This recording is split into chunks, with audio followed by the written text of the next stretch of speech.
Welcome back, traveler. The fire is warm, and every fire has its story. So cozy up and prepare yourself for tonight's tale. For tonight's story is not written in the pages of history, but whispered between smoke and memory.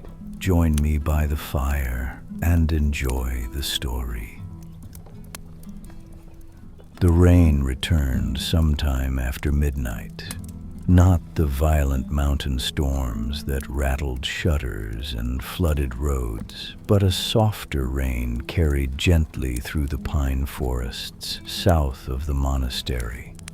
It drifted through the branches in silver curtains, filling the world with the quiet sound of falling water. Inside the sleeping stag, several villagers had drawn their chairs closer to the hearth. The fire burned steadily low now, warm and deep orange beneath the old stone mantel. A few listeners had wrapped themselves in wool blankets while the innkeeper quietly refilled cups without being asked. The traveler sat unmoving beside the flames. For a while, he simply listened to the wind outside. Then he continued. The travelers descended from the monastery by the eastern roads. His voice remained calm and steady. Corvin insisted they avoid the larger trade routes from that point onward. The innkeeper frowned slightly.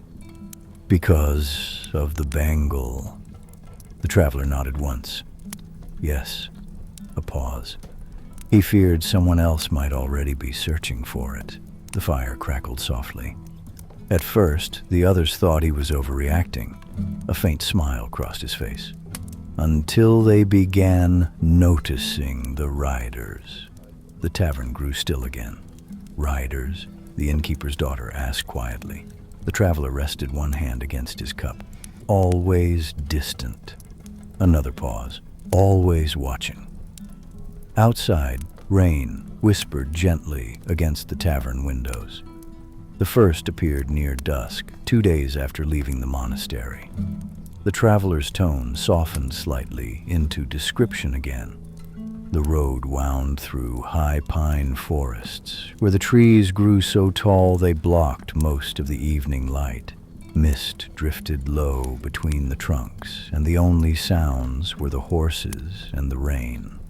Several listeners stared into the fire. Aliens spotted movement behind them. A pause. A single rider standing among the trees. The traveler looked toward the darkened windows. Completely still. Another pause. And gone the moment they stopped to look directly at him. A child near the hearth frowned. Maybe it was a hunter. Perhaps, the traveler said gently. But the second rider appeared the following night. Silence settled again. And the third after that. The fire shifted low. They never approached. A pause. They simply followed. The innkeeper crossed his arms. So why didn't the travelers confront them? The traveler smiled faintly. Because Corvin warned them not to. His eyes reflected the flames softly. He believed the riders already knew what the Bengal was. Outside, wind drifted through the mountain village. The road eventually carried them into colder country. The traveler's voice slowed again, becoming quieter and more atmospheric. The forests thinned.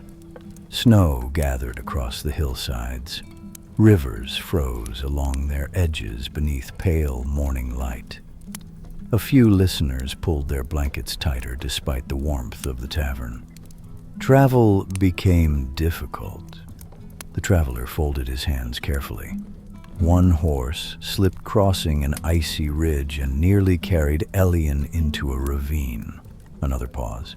Their food spoiled after days of constant rain. He smiled slightly. And Tomas complained about all of it? Soft laughter warmed the room briefly. But despite the hardships, the traveler continued. Those were perhaps the calmest days of their journey. The fire burned low and steady. At night, They camped beneath ancient pines heavy with snow. His tone became almost dreamlike now. Morel would boil herbs over the fire while Elian sketched maps beside the lantern light. Another pause, and Corvin spoke of old kingdoms, no longer marked on any chart. The room remained completely quiet. He told stories about cities built before the fracture. The traveler looked toward the fire. Places where travelers could supposedly cross between worlds as easily as walking through a doorway. A pause. Most people now considered such stories myths. Another pause. But Corvin no longer did. Outside, rainwater dripped softly from the tavern roof. One evening, the traveler continued quietly. They reached an abandoned watch station overlooking the northern valleys. The fire cracked gently. The building had partially collapsed long ago, but its stone walls still sheltered them from the wind. He leaned back slightly. They lit a fire, shared the last of their dried meat. Another pause, and for the first time since the monastery, his voice lowered. They spoke honestly about the Bengal. The villagers leaned closer. Elian believed it should be destroyed. The traveler glanced toward the innkeeper. Tomas argued it was too valuable. Another pause. Mirel remained uncertain. The fire dimmed lower beneath glowing embers. But Corvin said something none of them expected. Silence filled the tavern.